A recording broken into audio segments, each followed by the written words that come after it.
Have you ever wanted to say something so precise that the other person instantly goes silent? Not because you shouted louder, not because you cursed, but because they suddenly realized, wow, this person has real self-control. Imagine you're in the middle of an argument, at work, at home, or with someone who always tries to dominate the conversation. They raise their voice. They interrupt you. They try to overpower you with attitude. And if you react on instinct, arguing back, getting louder, explaining yourself endlessly, you've already fallen into the oldest trap there is, an emotional battle. And in emotional battles, the loudest person often wins. But that's not respect. That's just temporary dominance. Our culture often confuses power with noise. People think being louder makes them right. They think being aggressive makes them strong. They think overpowering others means winning. But the truth is different. Real power comes from clarity and self-control. When you stay calm, choose your words carefully, and hold firm boundaries, the other person suddenly has nowhere to push. The Stoics called this self-mastery. Not suppressing your emotions, not becoming cold as stone, but choosing a wise response instead of an emotional reaction. Today, I'm going to give you 5 powerful phrases, 5 responses that can instantly shut down a toxic conversation with a boss, a difficult family member, or even a skilled manipulator. These phrases are not designed to humiliate anyone. They are designed to protect you. Protect your dignity, protect your peace of mind, and put you back in control of the conversation. Listen carefully. Phrase number 3 is the dagger. Used correctly, it can disarm even the most experienced manipulators. And one more thing, after you say it, be quiet. Don't over-explain. Don't defend yourself. Don't keep talking like someone seeking approval. One right sentence, one right moment, one confident pause. That's often enough to make people rethink their attitude. Let's begin. Response Hasson, I don't need to raise my voice to be right. Use this phrase when you're dealing with someone who tries to dominate through volume. They get louder. They interrupt. They push their opinions harder and harder. They believe the louder person wins. And most people make the same mistake. They jump into a competition to see who can shout the loudest. The result, both people look bad. Both lose control. Both end up trapped in the same emotional mess. This phrase is your way out. You don't have to walk away. You don't have to insult anyone. You don't have to force anything. It's like telling the entire room, I'm not playing this game. Imagine you're in a meeting. Someone is becoming increasingly aggressive. Their tone is attacking. Their voice keeps rising. You stay calm. Look them in the eye and say, I don't need to raise my voice to be right. You aren't asking for permission. You aren't defending yourself. You're simply stating a principle. Truth is not measured in decibels. And this phrase has 2 powerful effects. First, it disrupts their momentum because it forces them back into reality. Suddenly, everyone can see what's happening. They're acting emotionally while you're staying composed. Second, it changes the battlefield. The conversation moves from a contest of volume to a test of character. You're no longer the person arguing. You're the person setting the tone. The key is how you deliver it. Speak normally. Slow your pace by about 10%. Don't smirk. Don't sound sarcastic. Don't make it a challenge. Say it calmly. Then stop talking. Don't add, please calm down. Don't add, I'm just trying to say. Don't explain. The more you explain, the weaker the statement becomes. Understand this. The person who is shouting is usually the person losing control. And the moment someone loses control, they reveal their weakness. You don't need to attack them. You only need to remain steady. Because in the moment you stay calm while everyone else is caught in the storm, people begin to notice who truly holds the power. The loud person creates noise. The calm person creates presence. Response #2. The way you speak says more about you than it does about me. This phrase is for moments when someone is being sarcastic, disrespectful, insulting, or taking subtle shots at you. Most people lose in these situations because they respond with the same weapon. They get offended. They strike back. They become defensive. And in doing so, they prove that they've been emotionally hooked. The other person gets exactly what they wanted to pull them into the mud. This phrase works differently. It doesn't attack. It doesn't defend. It simply reflects, like a mirror. When someone throws a cruel remark your way, look at them calmly and say, "The way you speak says more about you than it does about me." Then, be quiet. What usually happens next? A brief silence. And inside that silence, something interesting occurs. For a moment, they hear themselves. They become aware of how their words actually sounded. You don't need to lecture them. You don't need to explain why they're wrong. You simply allow them to face their own behavior. That's what makes this phrase so powerful. You refuse to give them what they're looking for. No anger. No panic. No desperate attempt to prove yourself. You remain grounded. You remain in control. You stay on a different level entirely, the level of self-mastery. And when you don't react according to the script they expected, the entire dynamic changes. The rules of the conversation change. The balance of power shifts. You take back control. But there's something important to remember. This phrase is not meant to sound superior. It's not a tool for arrogance. It's a boundary. If you say it with contempt, you become another version of the person you're criticizing. If you say it calmly, you become someone with presence and character. The difference is everything. Speak slowly. Stay composed. Make eye contact. Then stop talking.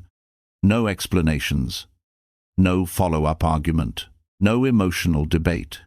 And if they continue attacking after that, don't keep defending yourself. That's when it's time for response #3, the phrase that takes away their weapon entirely. Response #3, let's talk when we can do it respectfully. Many conversations aren't really conversations at all.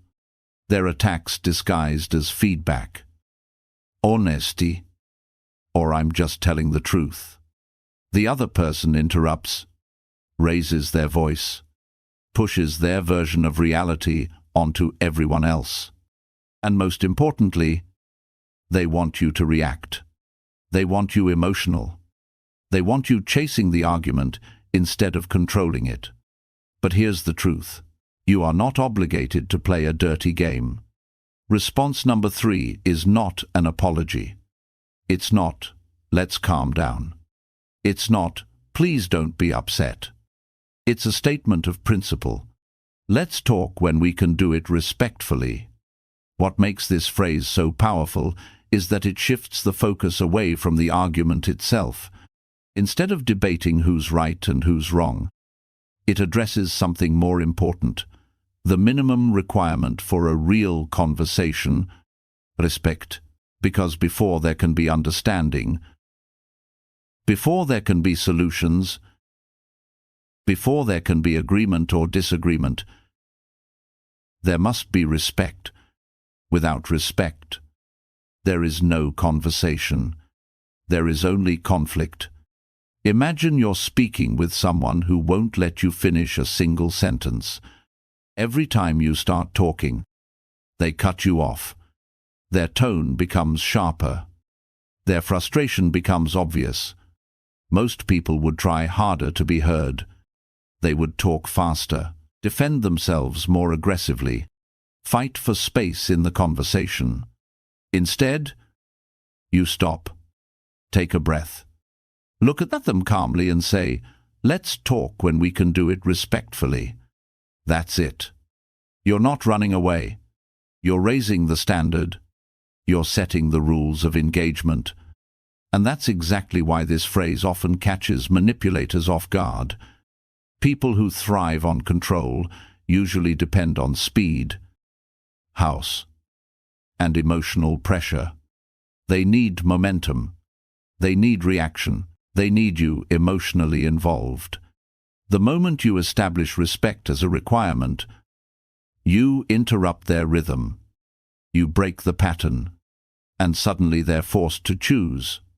If they genuinely want a conversation, they'll lower their tone and adjust their behavior. If they don't, they'll become even more upset. And the more upset they become, the more clearly everyone can see what's really happening. That's the beauty of this phrase. It reveals character without accusation. It exposes disrespect without hostility. Most importantly, it protects your peace without surrendering your position. One more thing. After you say it, stop talking. Don't lecture. Don't justify yourself. Don't explain why respect matters. A strong boundary does not require a long explanation. The strongest boundaries are often the simplest ones. State them, hold them, and let the silence do the rest. Response, #4, I don't want to continue this conversation. There are moments when continuing the conversation serves no purpose. The other person isn't trying to understand. They're trying to win. Sometimes they're even willing to hurt, insult, or provoke you just to get the last word. And if you keep engaging, you're paying for it with your energy, your dignity, and your time. That's where response #4 comes in. It's a shield. Simple, clear, final. I don't want to continue this conversation. No permission needed. No justification required. No negotiation. Just a boundary. Imagine you're speaking with someone who is deliberately provoking you. Every sentence contains a hidden jab. Every comment is designed to pull you into a fight. You can feel your emotions rising. This is the moment when most people lose control. They explode. They fire back. They say something they'll regret later, and in the process, they damage their own image. But you choose differently. You take a breath, look them in the eye, and calmly say, "I don't want to continue this conversation." Then stop. If it's face-to-face, you leave. If it's a text conversation, you stop replying. If it's a phone call, you end the call. And here's the important part. This is not giving up. It's choosing peace over pointless conflict. Too many people think maturity means winning every argument. It doesn't. Real maturity is knowing when an argument is no longer worth your attention. Strong people don't prove themselves through endless debates. Strong people know when to close the door. There is a simple rule worth remembering. Anyone who cannot speak to you with basic respect loses the privilege of having access to you. That's not arrogance. That's self-respect. And self-respect means your boundaries have consequences. Because boundaries without action are only suggestions. Anyone can threaten to leave. Anyone can say they're done. Very few people actually walk away. But the moment you calmly remove yourself from a toxic conversation, people realize Your boundaries are real. Words create warnings. Actions create authority. Response. #5. That's your opinion. I respect it. But I don't share it. Not every disagreement is with an enemy. Sometimes it's a friend, a co-worker, a family member, someone who genuinely cares about you but has a habit of pushing their views onto others. They believe they're right, and they believe you should agree with them. If you argue every point, you'll exhaust yourself. If you stay silent just to keep the peace, you'll lose your boundaries. That's where response #5 becomes powerful. That's your opinion. I respect it, but I don't share it. This phrase doesn't create conflict, but it creates position. It's a way of saying, I hear you. I respect your perspective, but I have my own judgment. You don't dismiss them. So they have very little to attack, but you don't surrender your position either. So they can't pressure you into agreement. Imagine a family member trying to tell you what career to choose, who to marry, how to live your life. Many people immediately start defending themselves. They explain. They justify. They debate. They ask for permission to make their own choices. And the more they explain, the weaker they appear. Instead, you calmly say, that's your opinion. I respect it, but I don't share it. Then stop. No speech. No lecture. No attempt to convince them. Something interesting happens in that moment, because you haven't insulted them. You haven't rejected them. You haven't attacked their beliefs. You've simply asserted your right to think for yourself, and that's difficult to argue against. This phrase helps you escape one of the most common traps in life, the prison of other people's opinions. People who have been controlled for years often develop a habit of constantly explaining themselves. They feel the need to justify every decision, every goal, every preference, every boundary, as if they need approval to live their own life. But you don't. You only need clarity. And clarity sounds like this. That's your opinion. I respect it, but I don't share it. The more often you use this phrase, the more emotionally independent you become. You stop seeking permission. You stop chasing approval. You stop feeling responsible for changing everyone's mind. And when people realize they can no longer pressure you into agreement, something surprising happens. They begin to respect you more, not because you're aggressive, not because you're intimidating, but because you're clear. And clarity is one of the strongest forms of confidence there is. Conclusion. You now have 5 responses that do more than protect you. They elevate you when you use them with calmness, confidence, and clarity. People often become quiet, not because you've crushed them, not because you've won an argument, but because you've risen above the game they were trying to pull you into. Let's review them one more time. 1. I don't need to raise my voice to be right. R. The way you speak says more about you than it does about me. San. Let's talk when we can do it respectfully. S. I don't want to continue this conversation. Wu. That's your opinion. I respect it, but I don't share it. Don't underestimate the power of these phrases. When you practice them until they become second nature, you'll notice something interesting. People start listening to you more. People become more careful around you. Not because they're afraid of you, but because you're no longer easy to provoke, no longer easy to manipulate, no longer easy to drag into pointless arguments. You become someone with presence, someone with self-control, someone whose words carry weight. And here's the most important lesson of all. You are not learning these phrases to defeat people. You are learning them to protect your dignity. A person without boundaries spends their life being pushed around. A person with boundaries doesn't need to shout. People learn where the line is. So, let me ask you a question. Which of these 5 phrases would you use first? Write that exact phrase in the comments below. Not just to participate. Write it, so your mind begins to remember it. Write it, so it becomes a reflex when you need it most.